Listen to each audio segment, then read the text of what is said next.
Other than somebody like Jesus, a very famous and well known figure, what's one person from all of history that you would like to meet? And why is that?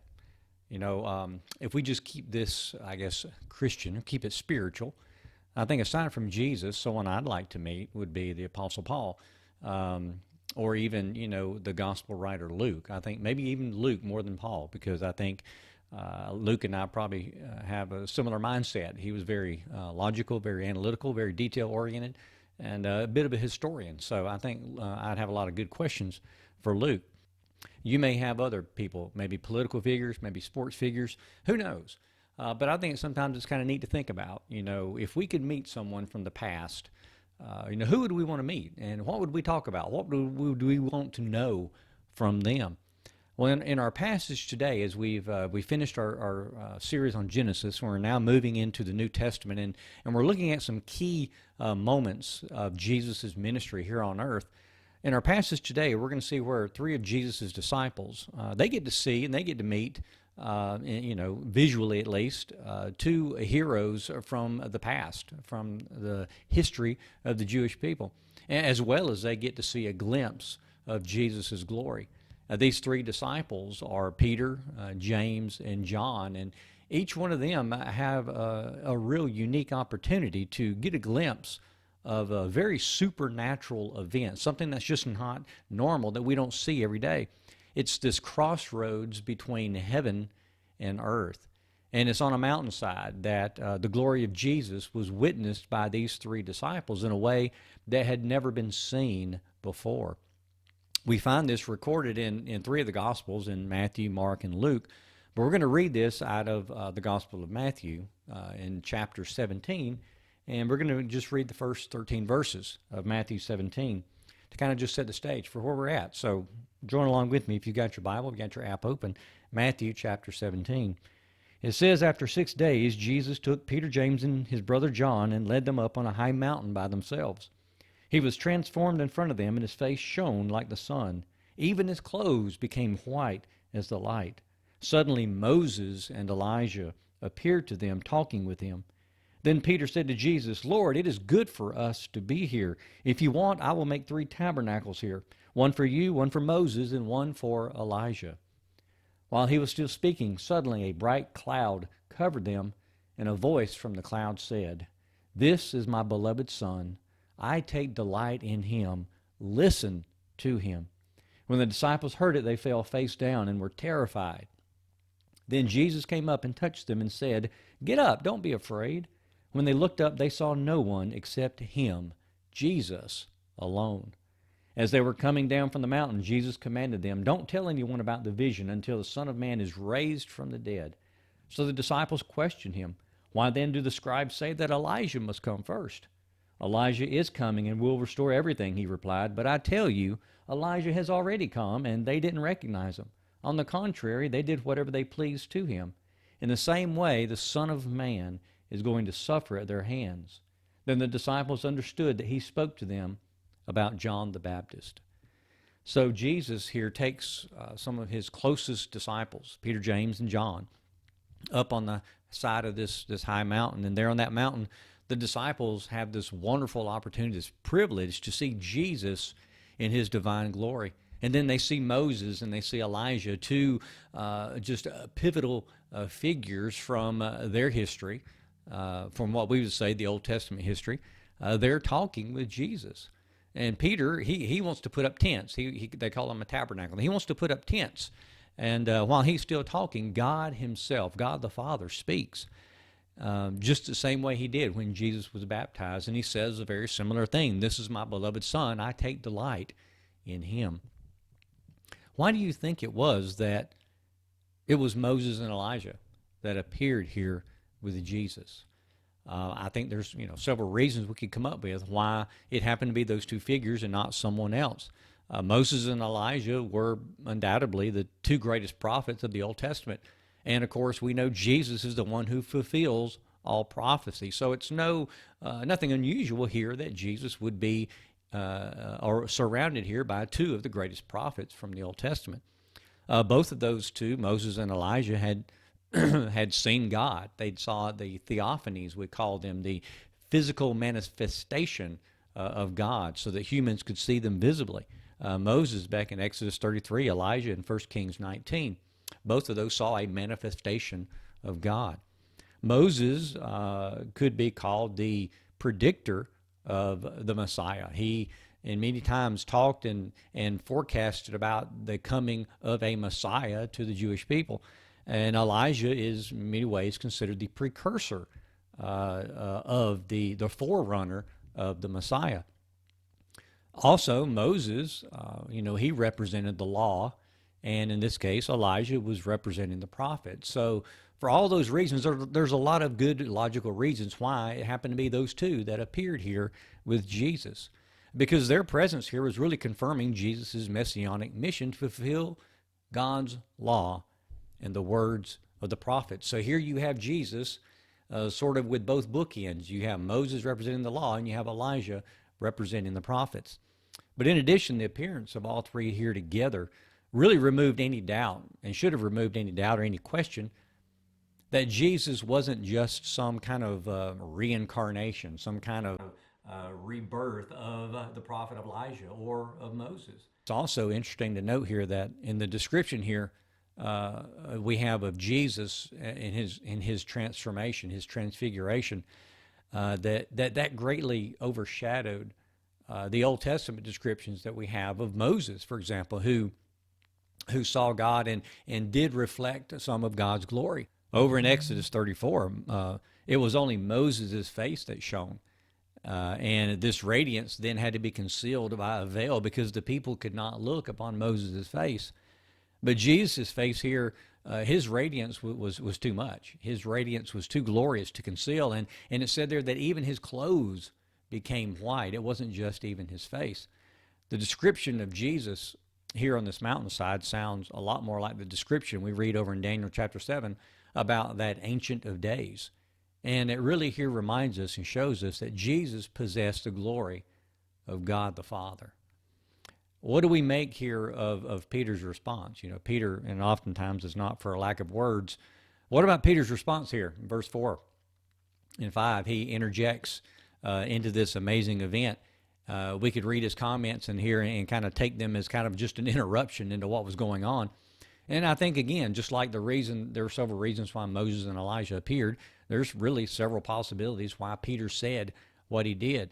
One possibility could be that since the tabernacle is a place where God's glory could be housed or contained in a way so that God could dwell among his people, maybe Peter thought that this glory here on this mountaintop needed to be contained as well, just like the glory that was revealed at Mount Sinai.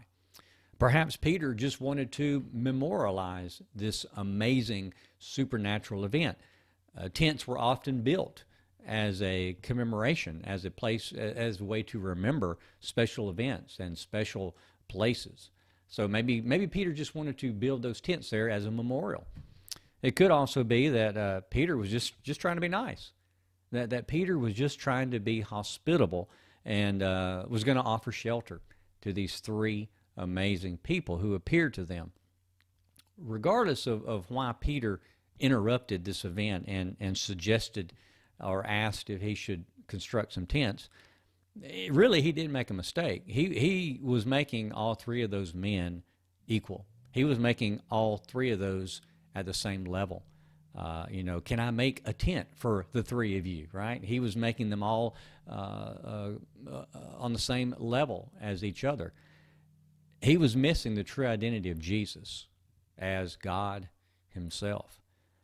It's no wonder then we read in verse 5 that, and I think it's interesting that it says, while Peter was still talking, right? He was still talking, God spoke. It's as if God was breaking in and interrupting Peter and saying, Peter, look, I'm going to interrupt you here. I'm going to stop you right here. You want to build three tents, but you can't put the law and the prophets on the same level as my son. That's the gist of what I get that God was saying when he interrupted Peter as he was still talking. When he said, this is my beloved son, I take delight in him, listen to him. The glory then of God in a cloud is just like the one that appeared in Egypt, just like the one that appeared to the people in the wilderness, though that appeared to Moses, the same glory that had filled the temple. That's what Peter and James and John were witnessing here. What did God speaking here do? What was its purpose? Well, it was singling out Jesus, wasn't it? It was singling out Jesus from Moses and from Elijah. It was pointing to Jesus as the long-awaited Messiah who, in fact, did possess divine authority. Just like he had done at Jesus' baptism, the Father was giving a verbal approval of his Son. God the Father was identifying Jesus as the dearly loved Son and the promised Messiah here on this mountainside. And he said they were to listen to him. And when he says listen here, that word doesn't just mean to hear with your ears, but it means to heed and to obey. So they were to listen, they were to hear, they were to heed, and then to obey all that Jesus would say. Oh, what was their reaction? What was Peter, James, and John's reaction when this cloud and this voice spoke and interrupted Peter? Well, it says they were terrified, and rightly so. The visible glory of God is going to create fear, right? Because it is a supernatural event. It's a supernatural occurrence. But Jesus here, as always, ready to calm their fears, he went over and he came to those three and he touched them and he told them, he said, don't be afraid. Now, Peter may have wanted to keep Jesus and Elijah and Moses there in these tents and these shelters on this mountainside. But you see, that wasn't the point. This was just a glimpse of what was to come. So when they looked up, the cloud and the prophets were gone, and the disciples had only to look to Jesus. They were terrified. They went down on their hands and their knees, and covered their heads. And when they looked up, everyone was gone but Jesus. So they can make their way back down this mountainside, and Jesus is telling his disciples to keep this a secret until the appointed time, until the Son is raised from the dead. His passion still had to come. His death still had to run its course. And Jesus didn't want to trigger some kind of misguided Jewish rebellion. He didn't want Jewish people to rise up again, like we've said many times, expecting him as the Messiah to come in and to overthrow the Roman Empire and to set up again the kingdom of Israel. The disciples, obviously knowledgeable about events that were coming and prophesied, they asked Jesus about Elijah. Will he appear again in Israel before the Messiah comes? And Jesus says that John the Baptist was the Elijah figure. And he was treated the same way that Jesus himself was going to be treated. Our response when we read this and we think about the glorified appearance of Jesus, how he was transformed, he was transfigured, and that word that's used there is that the word we get metamorphosis from, like a caterpillar changes into a butterfly. It was a drastic transformation that they saw, his glory revealed. How are we to respond to the fact that this happened, that God revealed the glory of his Son? Well, in the same way that God had instructed Peter, James, and John there on that mountainside. We're to worship and we're to listen to and we're to trust Jesus as God's Son. That is our response to Jesus. The disciples were challenged here to realize that Jesus was not just another lawgiver, that Jesus wasn't just another prophet, that Jesus was not just some divinely inspired messenger from God. And there's still people today who just look at Jesus as maybe some kind of wise teacher or prophet, or even someone who was amazingly gifted by God and was God's messenger. But that's not the case, is it? The stunning truth that just screams down from this mountaintop where Jesus was transfigured and where they saw Moses and where they saw Elijah. What's screaming down from this mountaintop is the Father, is God revealing the divine glory that exists in Jesus as God the Son. Jesus in his very being is divine. He is God. Just as Jesus was changed and was transformed on that mountainside, Our acknowledgement that that event happened demands that we also transform our own mind and our own worldview. When we see Jesus, when we understand Jesus for who he truly is, as God incarnate, as God in the flesh, it has to give us a completely new way of looking at our reality. It demands that we view absolutely everything through his ordering of the world. All of our reality, everything we experience, must be examined in light of the revelation of Jesus that we read about there on that mountainside. God the Father commanded, listen to him, heed him, obey him. And we must look to Jesus for the way that we live our lives. Everything that we are should be impacted by the centrality, the focus, the center of Jesus in the way that we view the world, in the way that we live in the world as his disciples, as his people. Just like God had interrupted Peter here on the mountainside, and I think sometimes we need some interrupting in our lives as well. If we really want to understand who Jesus is and what he has come to do in this world, we might sometimes need to just be quiet. Stop trying to figure out everything on our own and just listen to what Jesus has already said. And we find that, of course, in his word. We find that in the Bible. So there's a challenge for us right now, in the days ahead, in this week ahead, in the months ahead, in the year ahead, for the rest of our lives. There's a challenge when we realize the significance of what happened on that mountainside when Jesus' divine glory was revealed. And the challenge is for us to intentionally submit ourselves to the authority of Jesus because he is God. That means being obedient to what he calls us to be and what he calls us to do. And do this in everything, right? Sometimes we want to categorize our life and we want to put different parts of our life in a box. And we can't live in two worlds, though. We're called to live in one world. And if you're a Christian, your one world is a world with Jesus at the center of it. So we can't say that I'm just going to follow Jesus at work or at home or in school or doing this or doing that or just at church. If we are going to intentionally submit ourselves to the authority of Jesus, that means we do it in everything.